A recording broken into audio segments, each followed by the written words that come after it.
Perfecto. Muy bien, pues el día de hoy vamos a continuar.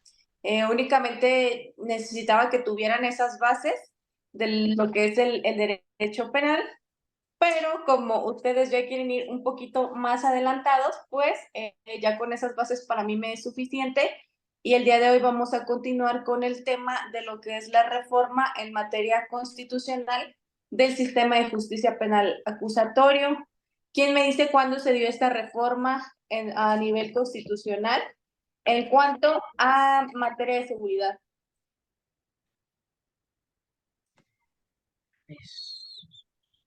En el 2008. Ajá. Así es, Gaby, esto va a contar como participación para que lo tengan porque esa va a ser pregunta de examen.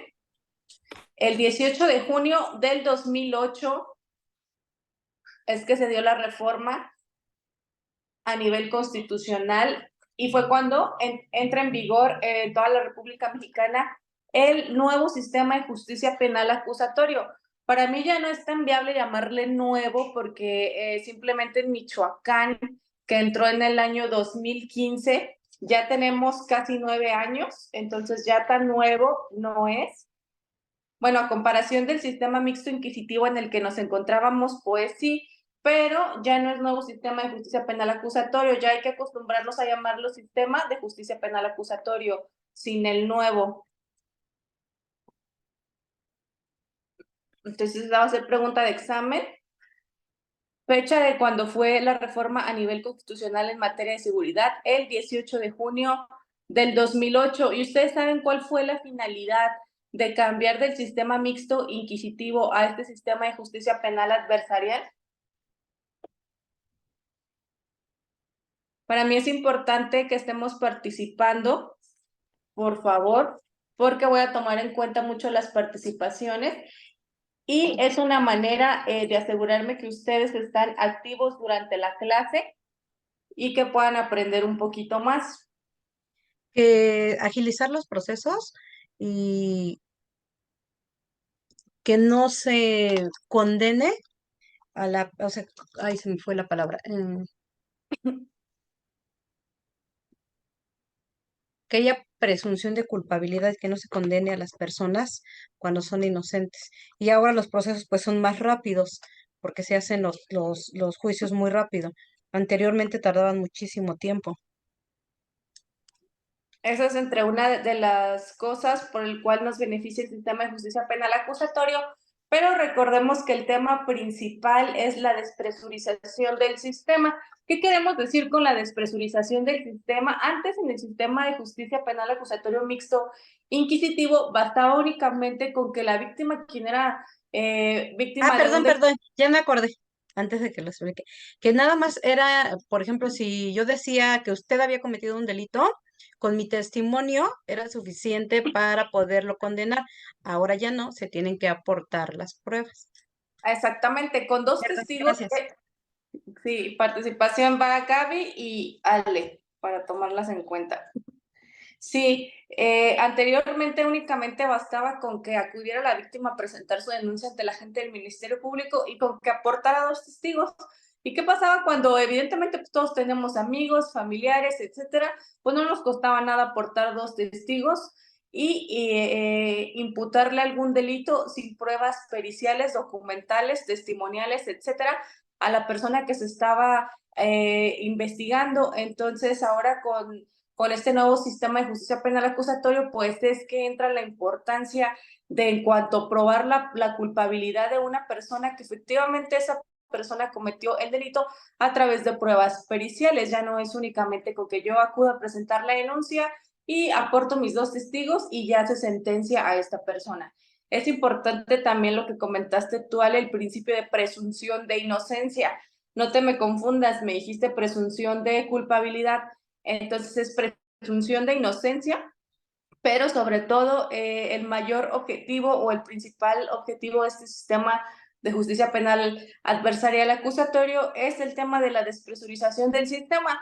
Porque ¿qué ocurría anteriormente cuando las víctimas presentaban el delito? Pues se sentenciaba a esa persona con la que ni siquiera había una prueba documental en donde solo existían pruebas testimoniales, como lo reitero, 2 testigos que señalaban directamente a la víctima, sin ser testigos presenciales del hecho, sin tener algún otro dato de prueba que aportar para sentenciar a esta persona. Entonces, ¿qué pasaba?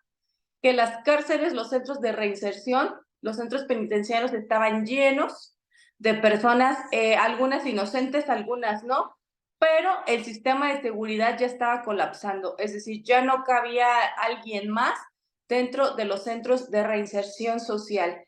Entonces, cuando se empiezan a preocupar los juristas, los encargados del derecho, y que empiezan a investigar los casos dentro de los centros de reinserción social, es que empiezan a revisar las carpetas de investigación, bueno, antes eran averiguaciones previas, perdón, y ver que pues se encontraban personas sentenciadas sin alguna prueba contundente que acreditara que ellos habían cometido ese hecho que la ley señala como delito.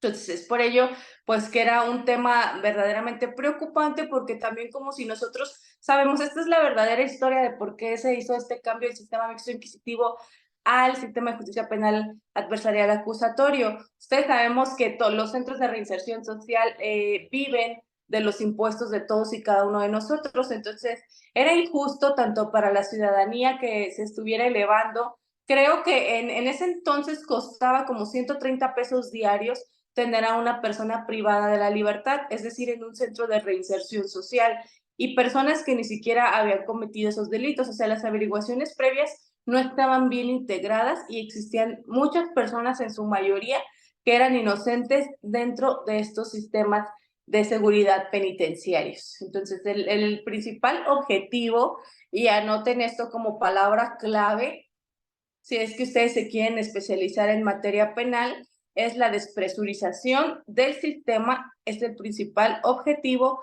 de este sistema de justicia penal acusatorio, aunado y acompañado del tema de la transparencia, de, por supuesto, agilizar los procesos, porque anteriormente si condenaban a una persona que probablemente cometió una conducta delictiva, si lo sentenciaban a 30 años y si esa persona se encontraba en investigación, no sé, 5 años mientras integraban su averiguación previa, a esa persona no le eran tomados en cuenta esos 5 años que ya estaba privado de su libertad dentro de un centro de reinserción social. Ahora, con este sistema de justicia penal acusatorio, nosotros cuando vamos a audiencia inicial y que solicitamos lo que es detención, vinculación a proceso, medida cautelar, en eso consiste también la audiencia inicial. En la medida cautelar, ¿quién me dice qué es la medida cautelar?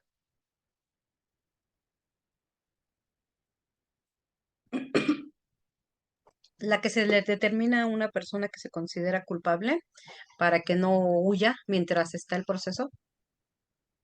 Vamos a cambiar culpable por investigado Investigado, ok.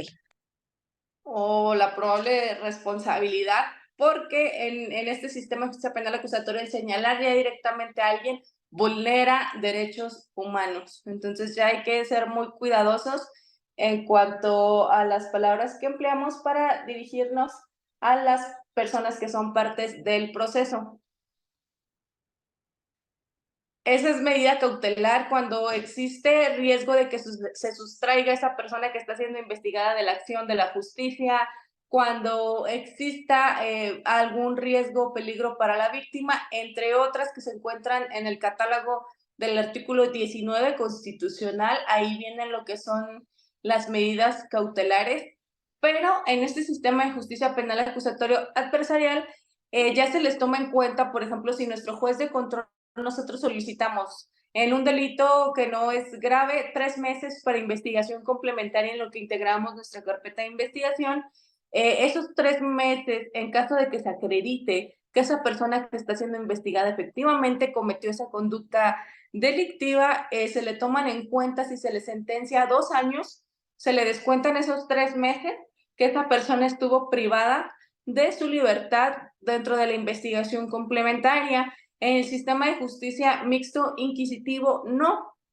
Si duraban 5 años durante la averiguación previa y posteriormente lo sentenciaban a 30, no le tomaban en cuenta esos 5 años que esa persona ya había estado dentro del centro de reinserción social mientras se llevaba a cabo esa investigación. Entonces ahí también imaginémonos, ¿no? Que nosotros nos hayan señalado de manera pues incorrecta que nosotros cometimos un hecho delictivo, o se les hace justo de que ella mató a mi hermano, y ya únicamente la otra persona que nos está señalando aporta 2 testigos y ya con eso nos sentencian. ¿Creen que es justo y creen que se están respetando los derechos humanos?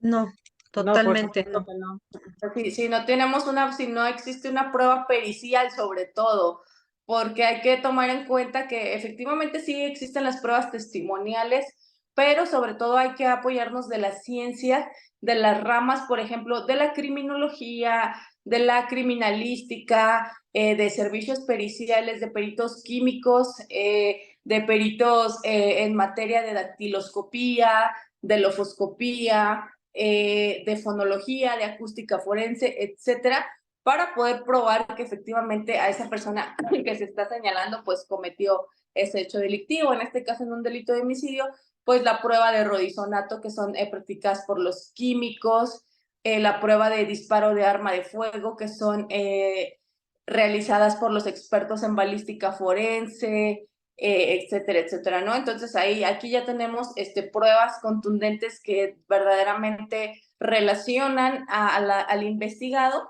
con los elementos o productos materiales del delito. Entonces sí es importante, y yo creo que existen diversas opiniones en cuanto al cambio del sistema mixto inquisitivo al sistema de justicia penal acusatorio, y en lo personal, pues sí fue un cambio que ha ayudado a la ciudadanía y sobre todo al tema del sistema de justicia en México. Entonces esas son algunas de las diferencias. Ahora, por ejemplo, las audiencias pues se llevan a cabo de manera oral. Sí tenemos un apoyo en cuanto a la carpeta de investigación mediante una pauta. Si tenemos una carpeta de investigación de 10 tomos, tenemos que llevar una pauta aproximada de 3 hojas en donde hagamos el resumen de las pruebas periciales con los que contamos, el delito que se le está imputando, quién lo está señalando y el grado de participación que ha tenido esa persona que está siendo señalada como probable responsable. Entonces, los beneficios y los objetivos, principalmente reitero, es la despresurización del sistema, agilizar los procesos, porque ahora ya no deben de durar en investigación en delitos no graves más de 2 años, en delitos graves más de 5 años. Entonces se debe tomar en cuenta este tiempo y que le va a ser tomado en cuenta a esta persona que está siendo investigada en caso de que se acredite su probable responsabilidad en los hechos que la ley ha señalado como delitos. ¿Por qué también se lleva a cabo la despresurización de este sistema de justicia penal acusatorio? Porque anteriormente todos los delitos eran condenados con pena privativa de la libertad. ¿Qué quiere decir pena privativa de la libertad? ¿Quién me dice? Que todos iban a la cárcel. Así es, palabras más, palabras menos, en pocas palabras, todos iban a la cárcel. Así fuera en delitos por amenazas, iba a la cárcel, siempre y cuando se acreditaran sus 2 testigos. Ahora, ya en delitos que no son graves, pueden entrar al tema de la mediación. Ya son delitos mediables. En delitos que se persigan por querella, esa también va a ser pregunta de examen. ¿Cuáles son los delitos mediables? Delitos por querella, delitos que no fueron cometidos con violencia y delitos culposos. Esos son los delitos mediables que pueden ser acreedores a un mecanismo alterno de solución de controversias. ¿Me puede repetir, por favor, que pueden ser qué? Mediables, delitos mediables, aquellos que son perseguidos por querella, los que son los patrimoniales, delitos patrimoniales que son cometidos sin violencia, por querella sin violencia, delitos patrimoniales cometidos sin violencia, y los delitos culposos.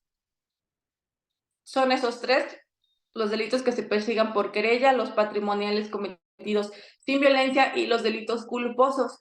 Recordemos, y la clase anterior les decía que existen delitos dolosos y culposos. ¿Cuál es la diferencia entre uno y otro? Los que se hacen Pues por que en el doloso premeditación. se tiene la intención y en Ajá, el y los culposo la culposos no. intención de realizar pues, el delito y en el culposo no, pues solo sucedió porque, pues, accidentalmente. No es premeditado. Ujú. Así es. Entonces, los delitos que son acreedores a un acuerdo reparatorio son aquellos culposos, es decir, los que no se tuvo la intención de cometerlos, pero que finalmente pues sucedió dado las circunstancias. ¿Quién me pone un ejemplo de un delito culposo? Pues a lo mejor en un choque, o sea, van conduciendo y pues la persona no va en estado de ebriedad, a lo mejor hay neblina y chocan y sin querer el conductor del otro automóvil o alguno de los tripulantes muere. Así es, ese es un delito que es culposo y que es acreedor a un mecanismo alterno de solución de controversias. Es, pues sí, efectivamente no se tuvo la intención, pero a lo mejor por una falla mecánica o quizá por el tema que tú dices, que existía neblina, no alcanzó a ver a la persona y lo mató.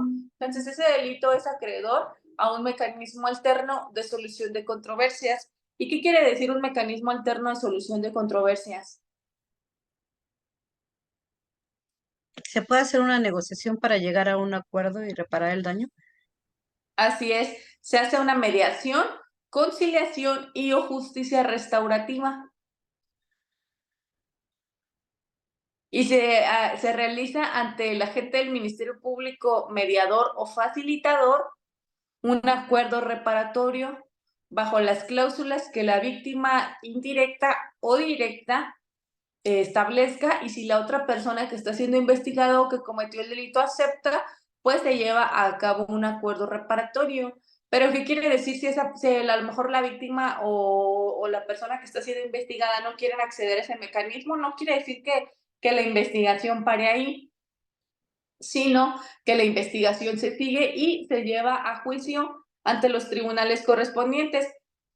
Pero es importante que, por ejemplo, ya nos quitamos ese chip en donde siempre digamos, y nosotros como abogados debemos de cambiar esa perspectiva en cuanto a la ciudadanía de referente a los delitos que son acreedores a los mecanismos, en decir, yo quiero que se vaya a la cárcel, yo quiero que pague con cárcel. Sí se entiende quizá el coraje que podamos sentir cuando somos víctimas o cuando nuestros derechos humanos han sido vulnerados ante la acción de alguna otra persona tercera o ajena a nosotros. Pero sí debemos cambiar esa cultura de que en delitos pues no graves recomendemos siempre a nuestros clientes que accedan a un mecanismo alterno de solución de controversias. En este caso, el delito pues más complicado evidentemente es el de homicidio culposo, porque pues sabemos que pues es un familiar, es una vida y ahí es un tema pues delicado, ¿no? Yo creo que todo eso lo sabemos, pero en delitos, por ejemplo, en un despojo, en unas amenazas, en un delito de ataques al honor, etcétera, etcétera, yo creo que sí resulta más conveniente pues acceder a un mecanismo alterno de solución de controversias. Y este es también uno de los objetivos, sino el objetivo principal del cambio del sistema mixto inquisitivo al sistema de justicia penal acusatorio. Entonces, espero que ya tengan notitas cuáles son los principales objetivos de este sistema. Ahora vamos a pasarnos a cuáles artículos fueron los que se reformaron en materia constitucional para la implementación de este sistema de justicia penal acusatorio. ¿Quién me dice qué artículos fueron los que se reformaron en la Constitución para la El entrada en... 16, el 17, el 19,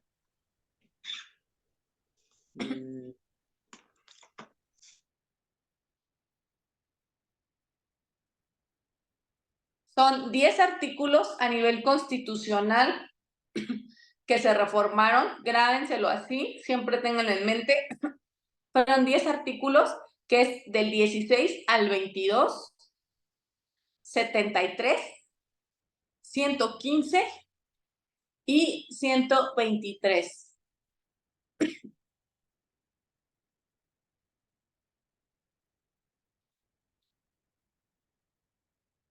Tome nota del 16 al 22, 73, 115 y 123.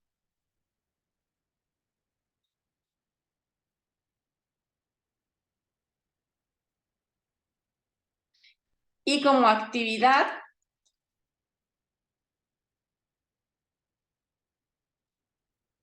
les voy a dar 10 minutitos para que Gaby me vas a decir del artículo 16, 17 y 18 constitucional, qué fue lo que se reformó. De manera muy general, de hecho hasta hay tablitas que te dicen cuáles son las diferencias. Ok, sí. Y Ale, te toca, le di 17, 19, 20 y 21. Ok, Entonces, 10 minutitos para que me hagan una comparativa de manera muy general de qué fue lo que se reformó de cada artículo y ahorita lo vamos a platicar. Las ven 10 minutitos, chicas.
¿Listo, chicas? ¿Cómo van?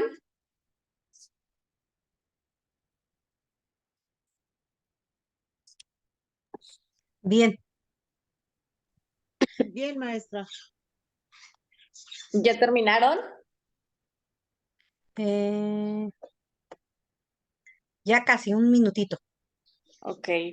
Pues sí, si quiero ya empezamos. Lo que pasa es que las reformas se hicieron casi por párrafo. Bueno, hay párrafos Ya no se reformaron. que no se modificaron y otros que sí se ampliaron. Pero si gusta ya empezamos. A ver, empezamos entonces contigo, Gaby, en lo que Ale termina.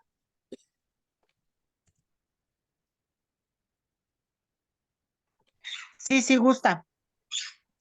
¿Qué se reformó del 16 constitucional? Bueno, del 16 veo que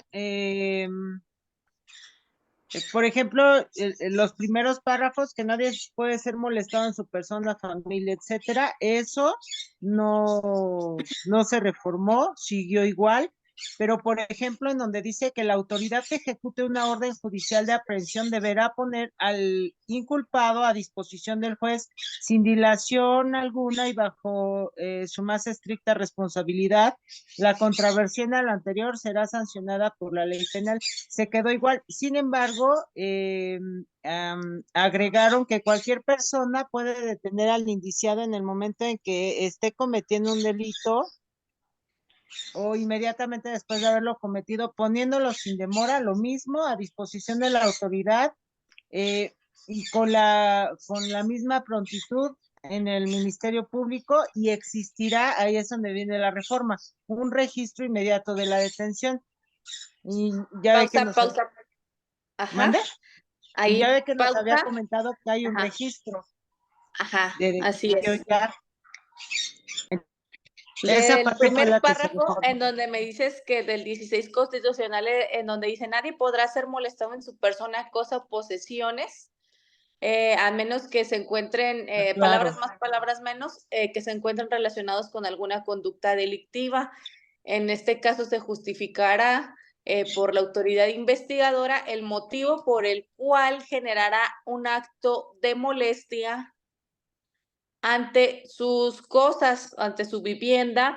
Y aquí es importante señalar que si bien a lo mejor no encontraste ninguna diferencia, pero dentro de este párrafo nos habla, va de la mano con el otro de los tipos de detenciones y sobre de que, pues sí, como bien lo refiere, que nadie podrá ser molestado en su persona, posesiones o cosas, pero aquí voy a hacer un énfasis en cuanto al tema de la intervención de comunicaciones, que al parecer ya la habían visto con el maestro Eric. Aquí se agrega esto, y esto fue en el año 2016 que se hizo la creación del Centro Nacional Especializado en Técnicas de Investigación, Arraigo e Intervención de Comunicaciones, en donde autoriza y faculta a la Fiscalía General de la República, Fiscalía General del Estado, Ministerios Públicos o a quien mediante acuerdo se le delegó esta facultad para intervenir las comunicaciones de manera legal de las personas que se encuentren involucradas en un delito, en un hecho que la ley señale como delito. Pero este tema de intervención de comunicaciones es un tema que les voy a dar más adelante. Aquí nada más hacer énfasis dentro de este artículo constitucional. En el segundo párrafo, en donde me mencionaste, en este nos habla, y esto también va a ser pregunta de examen, que va a ser, yo les voy a preguntar de manera muy breve, ¿qué se reformó el artículo 16 constitucional? Dentro de este segundo párrafo me van a decir los tipos de detenciones, ¿cuántos tipos de detenciones existen? 3. Flagrancia, orden de aprehensión y caso urgente.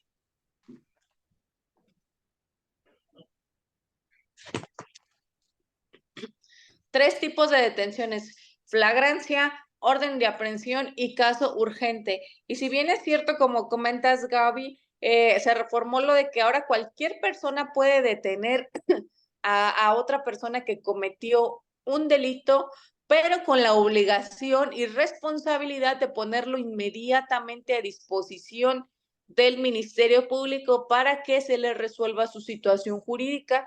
Y aquí es importante saber que cuando nosotros podemos detener a una persona y ponerlo inmediatamente a disposición de la autoridad competente, es decir, de un policía que se encuentre cercano, que nos pueda brindar auxilio, policía de cualquier corporación municipal, estatal, Guardia Nacional, para que ellos lo remitan al área correspondiente, que es el agente del Ministerio Público, ya sea del fuero común o del fuero federal. ¿Por qué sin mayor demora? Porque si no estaríamos violentando su derecho a la libertad, que es un derecho humano, que como ya lo vimos en el módulo pasado, derecho humano fundamental con los que contamos todos y cada uno de nosotros con el hecho de ser seres humanos. ¿Y qué pasa si yo detengo a una persona a las 10 de la mañana y voy y lo amarro al poste y porque robó o porque violó o asaltó a alguien y ya después digo, ay, yo tengo cosas que hacer y me voy y regreso, lo detuve a las 10, regreso a las 12, lo desamarro y digo, ahora sí vamos a ponerlo a disposición ante la autoridad cercana, pues ahí ya se estaría incurriendo en un delito que puede ser privación ilegal de la libertad, y eso sucede en casos reales, eso sucede en fiscalías. No sé si han visto acá en Michoacán una página que existe que se llama Revolución Social, siempre detenciones ilegales, son detenciones cometidas por un grupo de personas, un grupo de ciudadanos, que yo sé que su intención no es mala, que se reúnen para estar investigando personas que cometen delitos de manera particular, pero vulneran derechos humanos y después van y los ponen a disposición a la fiscalía después de que los amarraron, después de que los golpearon, después de que los tuvieron más de 3 horas paseando quién sabe dónde, y quieren que se haga justicia, quieren que nosotros actuemos de manera pues eficaz, cuando de primer momento, si quieren que se haga un buen trabajo por parte de las autoridades, pues también como ciudadanos tenemos esa responsabilidad de que si actuamos dentro de la detención de una persona, pues hay que ponerlo inmediatamente a disposición de la autoridad más cercana. Porque si ustedes ya lo amarraron, ya lo golpearon, ya después lo presentan ante la gente del Ministerio Público 4 horas después, pues se decreta de ilegal esa detención de esa persona. Aparte de que después de que se decretó ilegal, ahora se voltean los papeles y esa persona puede decir que lo privaron ilegalmente de su libertad. Entonces hay que saber jugar las cartas como abogados, siempre hay que saber interpretar las lagunas que existan dentro de las leyes para utilizarlas como mayormente nos favorezcan a nosotros, a nuestros clientes y el caso en particular que nosotros estamos trabajando. Entonces, recordemos que lo principal del artículo 16 son los tipos de detenciones, que son 3: flagrancia, caso urgente, flagrancia, perdón, orden de aprehensión en orden y caso urgente.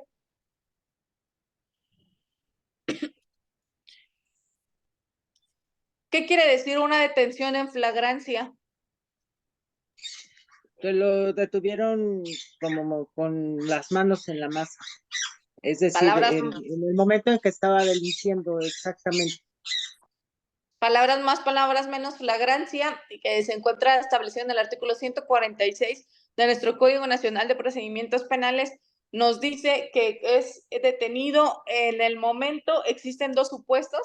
Primer supuesto, es detenido en el momento cometiendo el hecho delictivo, o segundo supuesto, es detenido momentos después de haber cometido el hecho delictivo, que inmediatamente después, perdón, de haber cometido el hecho delictivo, mediante una persecución ininterrumpida a esta persona. Es decir, yo voy caminando, me arrebata el bolso, se va corriendo, o sea, pero yo, alguna autoridad o alguna otra persona alcanza a ver, es decir, sin perderlo de vista, corre atrás de él, es una persecución material e ininterrumpida, y lo detiene 50 metros más adelante.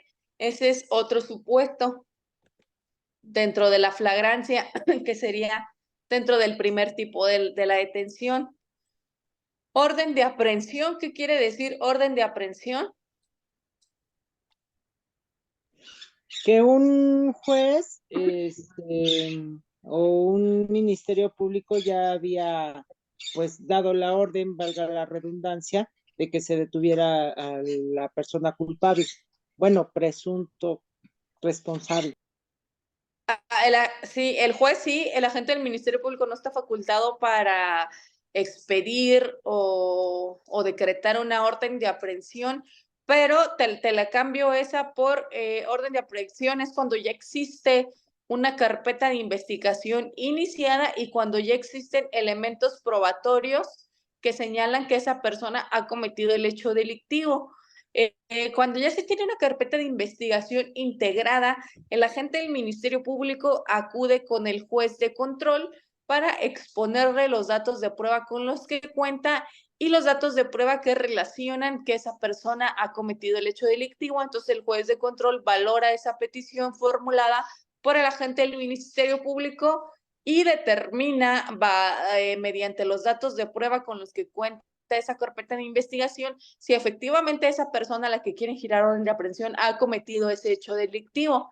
Entonces, ya una vez que analice los datos de prueba, el juez de control determinará y realizará una resolución judicial en donde decrete una orden de aprehensión. Y esa orden de aprehensión estará vigente, depende del delito, mientras no se cumplimente. Es decir, si existe una orden de aprehensión de alguien y lo agarran bajándose del autobús, en el aeropuerto, etcétera, esa detención es ilegal siempre y cuando lleven ese requerimiento judicial, pues ya no es tanto de manera física, sino ahora con el nuevo uso de las tecnologías de la información y las comunicaciones, ya puede ser a través de un medio electrónico que garantice su autenticidad. Entonces, ese es el segundo supuesto dentro de los tipos de detención. Y el último es caso urgente. ¿Qué quiere decir caso urgente? ¿Quién me dice? Cuando se hace una detención para evitar que escape el imputado.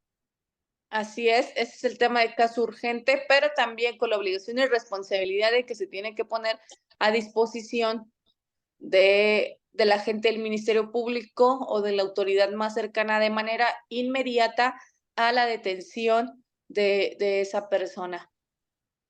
Es decir, si ya vemos que se va a subir al avión, pero no tenemos una orden de aprehensión, no está cometiendo un delito en ese momento, es decir, no entra dentro del supuesto de la flagrancia, ni tampoco tenemos una orden de aprehensión, pero quizás sabemos, por ejemplo, que pasamos y vimos un letrero de se busca, quizás hasta recompensa.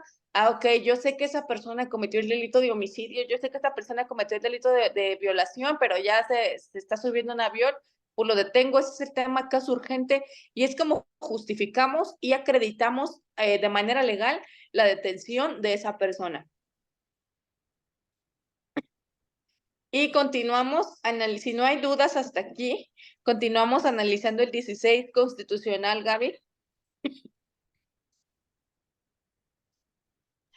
Sí, bueno, pues ya después hablando de delincuencia organizada, que es pues otro de los párrafos que se reformó, más bien que se aumentó, que dice que a petición del Ministerio Público y tratándose de delitos de delincuencia organizada, se podrá decretar el arraigo de una persona con las modalidades de lugar y tiempo que la ley señale, sin que pueda exceder esta de 40 días, siempre que sea necesario para el éxito de la investigación, la protección de las personas o bienes jurídicos, o cuando exista riesgo fundado de que el inculpado se sustraiga de la acción de la justicia, lo que usted estaba diciendo. Este plazo podrá prorrogarse siempre y cuando la duración total del arraigo, siempre y cuando, perdón, es que ya me perdí, el Ministerio Público acredite que subsisten las causas que le dieron origen, en todo caso, la duración total del arraigo no podrá exceder de 80 días. Por delincuencia organizada se entiende una organización de hecho de 3 o más personas para cometer delitos en forma permanente o reiterada en los términos de la ley de la materia. Y esto pues antes no No estaba. está, así es. En este tema lo más importante es el tema de la prórroga, es decir, si yo como agente del Ministerio Público, perdón, del Fuero Federal o del Fuero Común, reúno elementos o datos de prueba en donde se acredite que efectivamente dentro de ya mi investigación esta persona se ha cometido ese hecho delictivo y cuando existe el riesgo que se sustraiga la acción de la justicia, pues yo informo al juez de control especializado en técnicas de investigación, arraigo e intervención de comunicaciones. Es muy importante también que relacionen dentro de este artículo 16 constitucional sobre la creación de este Centro Nacional especializado en técnicas de investigación, arraigo e intervención de comunicaciones, porque son los únicos jueces especializados y facultados para reconocer sobre todo y resolver sobre estas peticiones señaladas por el agente del Ministerio Público y que estas peticiones son realizadas a través de una plataforma denominada FIREL, que se encuentra en el portal del Poder Judicial de la Federación y son completamente en línea. También para mí es como un compromiso hacerles del conocimiento a ustedes que que se enrolen en este tema de la justicia digital, porque todo, a lo mejor, no sé si ustedes ya han tenido contacto con investigaciones o si ya han asesorado a alguien, tenemos que cambiarnos ese chip porque ahora ya viene la implementación de la justicia digital.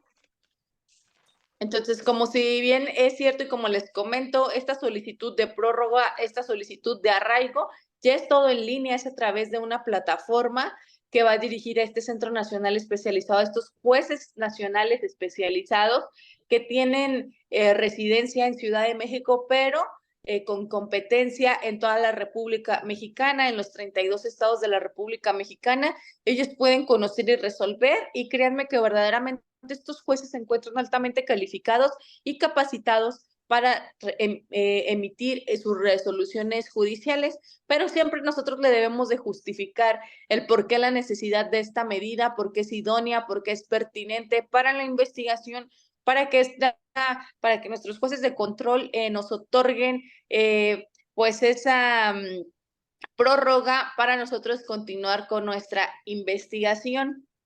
Y posteriormente los voy a estar invitando. Creo que no sé si el grupo que teníamos siga vigente. Y si no, Gaby o Ale, cualquiera de las dos que lo pueda crear. Pero No no sé lo si hemos todavía. no hemos eliminado ningún grupo. ¿Cómo se Ok, llama? entonces, si me hacen favor de buscarlo y mandar algún mensaje para volver a tenerlos en contacto.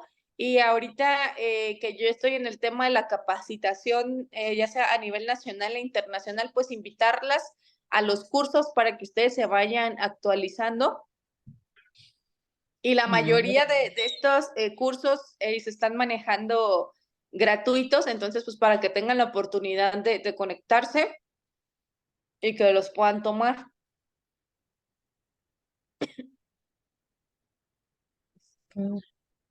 Sí, maestra, muchas gracias. Y continuamos analizando el 16, Gaby.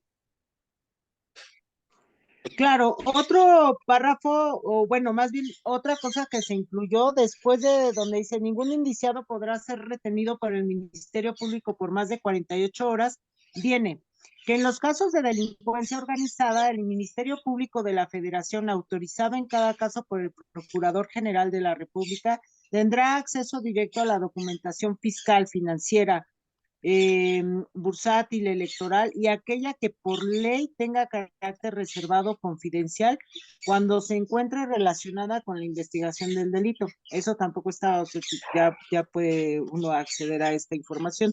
Bueno, uno no, sino el Ministerio Público, siempre y cuando pues, sea Federal. necesaria para la investigación.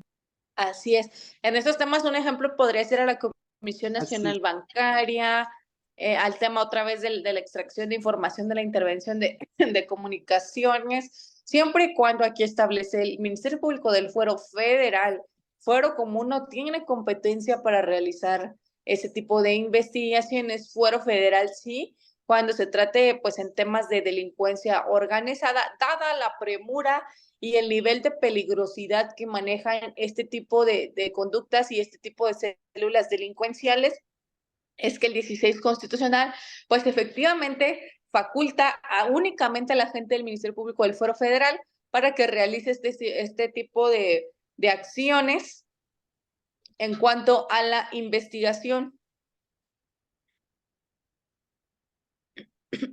Continuamos, Gaby. Claro, en el siguiente párrafo, en donde dice que toda orden de cateo que solo la autoridad judicial podrá expedir, hasta ahí se quedaba, podrá expedir por escrito, se extendió a solicitud del Ministerio Público, es decir, el Ministerio Público ahora es quien debe de hacer esa petición. Así es. Sí. ¿Cuándo se hace un cateo? Cuando se presume, un cateo es a un inmueble. Cuando se presume que adentro de ese inmueble se pueden encontrar objetos o instrumentos del delito que se encuentren relacionados, por ejemplo, en un tema de secuestro. Señala la víctima que ubica el domicilio en donde estuvo privado ilegalmente de su libertad, se constituyen los agentes policiales a través quizá de una inspección, pero no puedes ingresar. Si no tienes una orden judicial expedida por el juez, no podemos ingresar a un domicilio si no tenemos una orden de cateo firmada y autorizada por un juez de control.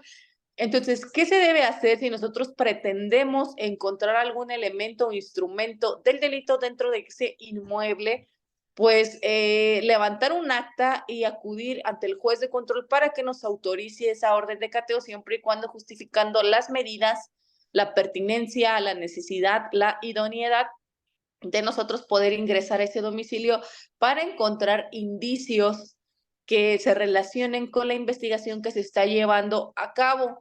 Pero también es importante señalarles, no sé por ahí quién tenga acceso al Código Nacional, porque no recuerdo si es el 290 de nuestro Código Nacional de Procedimientos Penales, en donde autoriza y faculta para que sin previo autorización judicial se ingrese a un domicilio. Únicamente hay esa excepción en el tema de cateo cuando se encuentre, quizás si yo voy pasando como ciudadano o a lo mejor soy policía y voy pasando afuera de una casa de seguridad, que yo no sé qué es una casa de seguridad y que escucho que gritan auxilio o que una persona está en riesgo dentro de ese domicilio, yo puedo entrar sin previa autorización judicial para brindar auxilio como agentes policiales, pero eso no me exime desde que yo ingresé al domicilio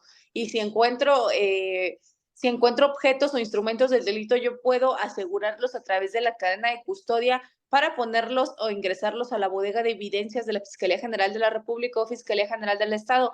Pero esto no me exime de que cuento con 5 días posteriores a que yo ingresé a ese domicilio para acudir ante el juez de control y que él me califique de legal. ¿Qué artículo dijo que es? El 290. A ver, ya entré, déjame ver qué dice. 290, 250.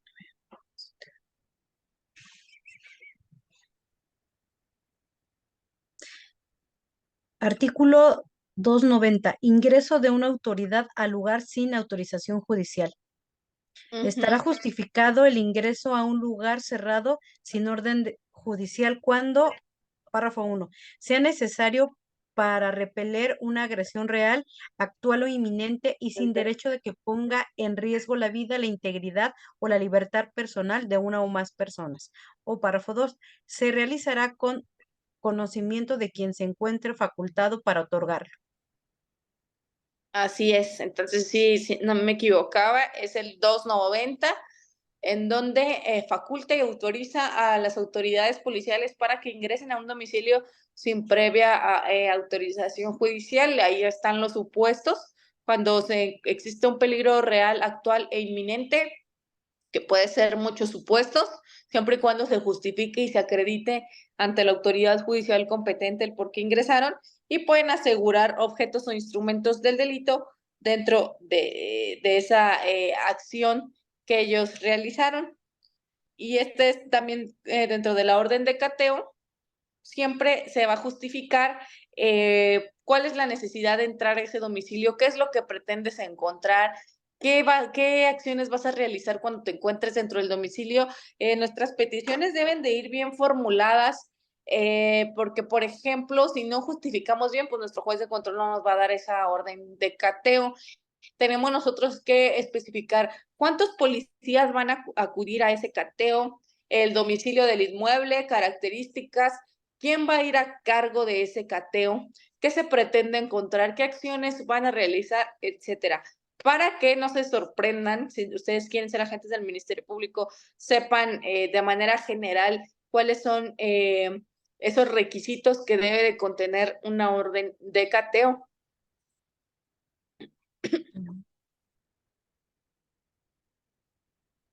Y continuamos con el 16.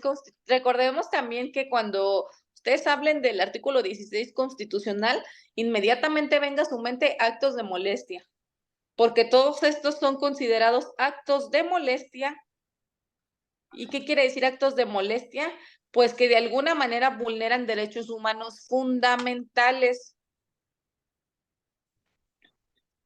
como la privación de la libertad en cuanto a una orden de aprehensión, en cuanto a de que nadie puede estar molestado en sus posesiones, bienes o cosas, pues ahí está la orden de cateo de que sí puede ser molestado. También dentro de ese párrafo de la intervención de comunicaciones, que sí puede ser molestado, etcétera, etcétera. Entonces recuerden, el 16 constitucional siempre deben de saber que son actos de molestia.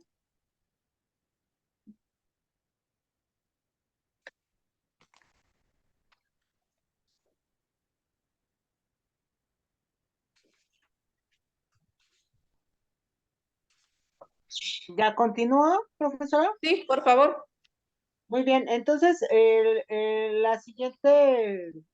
siguiente cambio que encontré fue que la policía podrá ingresar sin orden judicial a un domicilio siempre y cuando exista la información o conocimiento de una amenaza actual o inminente de la vida o la integridad corporal de las personas, así como en el caso de flagrancia, cuando se esté persiguiendo materialmente al inculpado en los términos del párrafo cuarto de este artículo, debiendo informar de inmediato a la autoridad competente.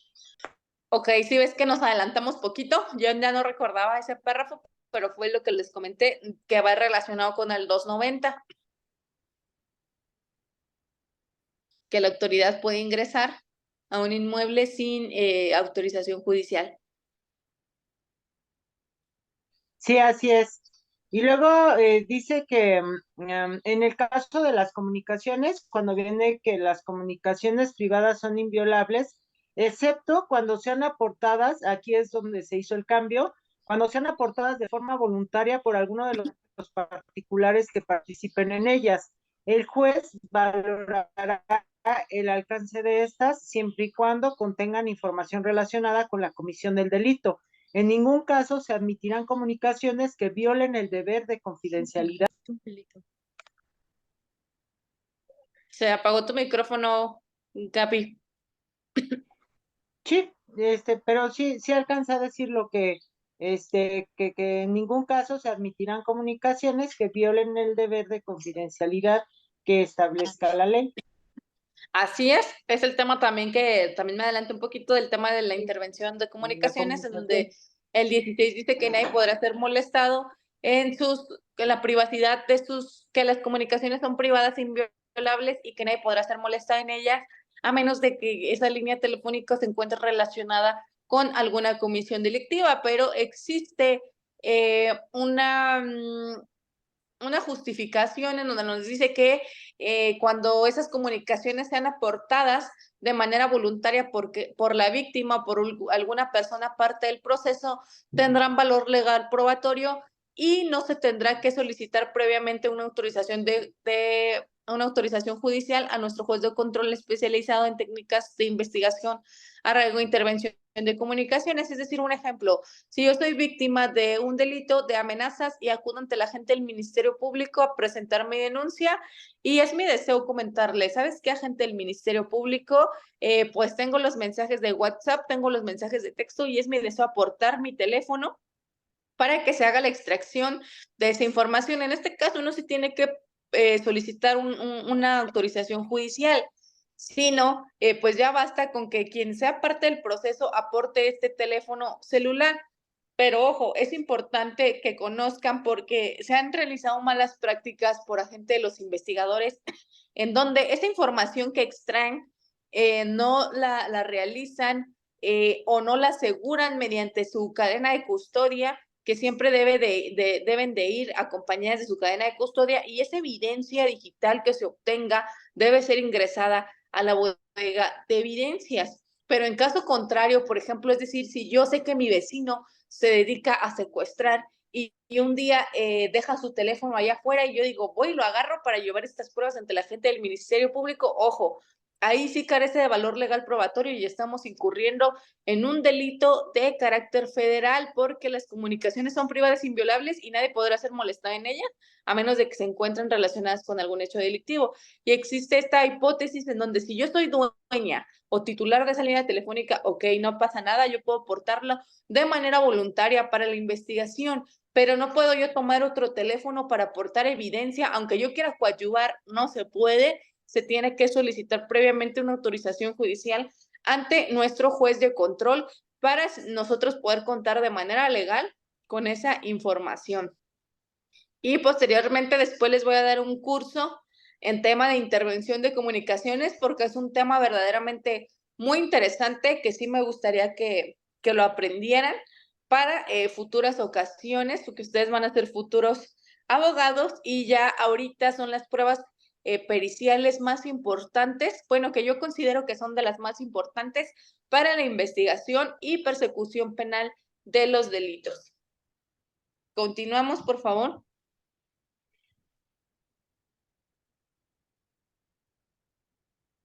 Claro, ya voy.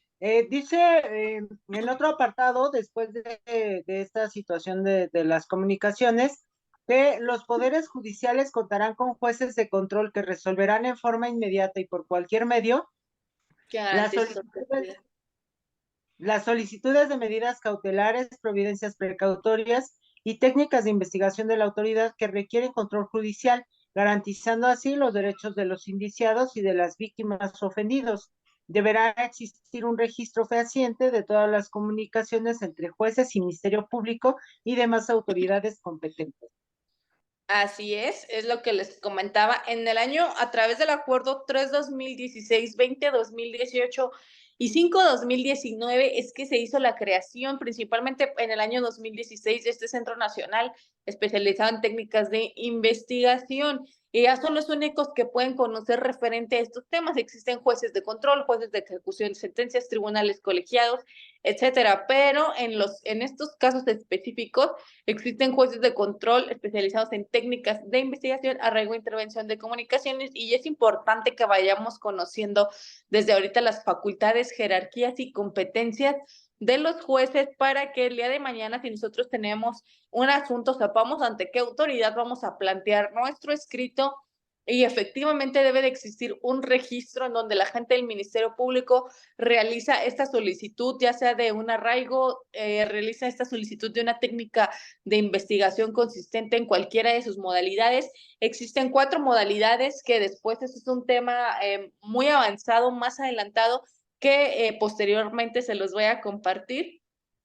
Y cuando nosotros enviamos esta solicitud a nuestro juez de control, pues él también nos tiene que emitir una resolución judicial y siempre tiene que existir una comunicación y un registro agente del Ministerio Público, pues especializado de control en técnicas de investigación, para que el día de mañana que nosotros vayamos a acreditar ante los tribunales la participación de este sujeto activo del delito, existan las pruebas contundentes dentro de la carpeta de investigación en donde se manifieste que todo ha sido realizado de manera legal, sobre todo en delitos de alto impacto, como lo son secuestro, extorsión, desaparición de personas cometida por particulares, homicidio, feminicidio, trata de personas, violación, etcétera.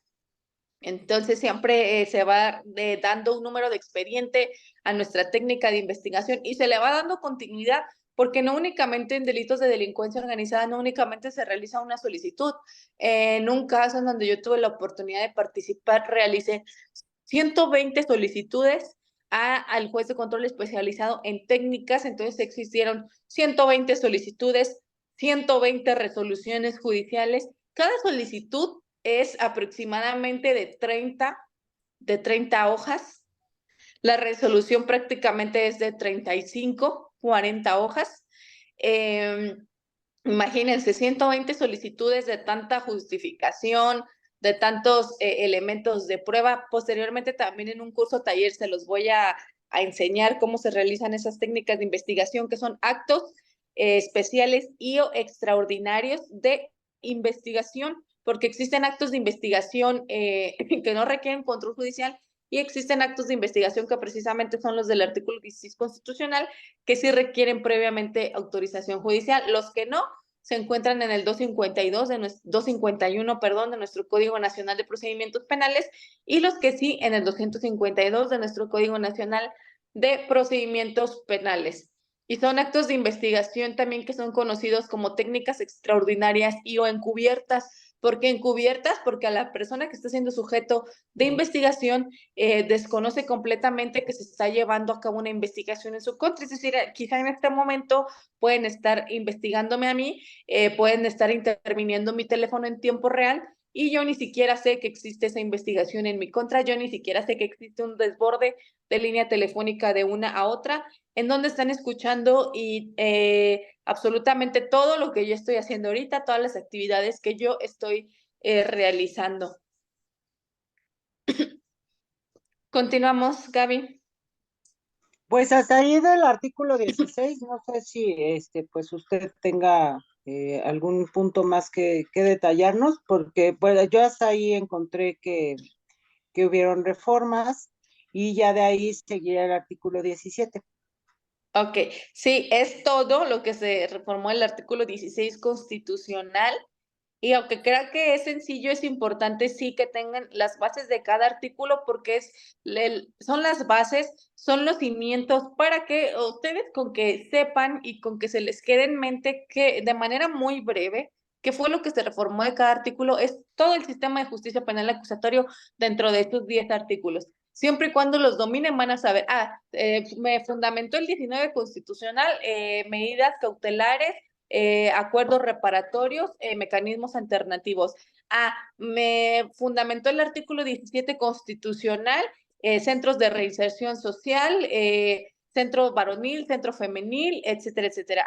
El 20 constitucional, derechos de la víctima, derechos del imputado. O sea, los van a traer aquí y ya cualquier tema que ustedes quieran fundamentar, o si son abogados litigantes, que la gente del Ministerio Público le pueden fundamentar conforme al 20 constitucional, es derecho de mi representado, tal. El 21 constitucional nos dice este tema. Entonces, para mí sí es importante que puntualicemos qué fue lo que se reformó de cada artículo, y créanme, al menos este fue como mi tema de aprendizaje, fue la manera en la que yo he aprendido, y desde que lo aprendí jamás he olvidado, y esto fue hace prácticamente 10 años, qué fue lo que se reformó, y a mí me ha resultado de bastante utilidad porque prácticamente en todo lo que consiste este sistema de justicia penal acusatorio está dentro de esos 10 artículos.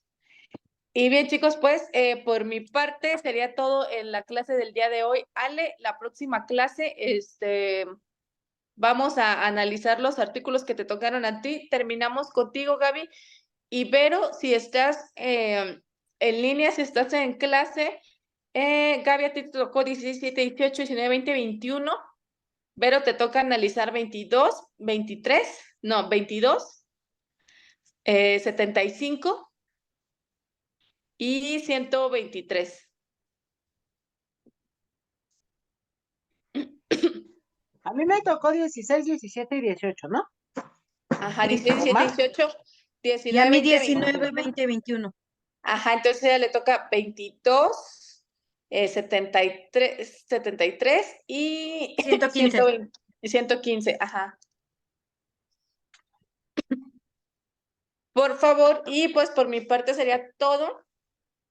Espero que esta breve clase les haya sido de utilidad y Oiga, las veo maestra, sí. ¿nos pudiera mandar algún link donde haya esos juicios que hay en línea para poder aportar un poquito más nosotros a la clase y tener más idea.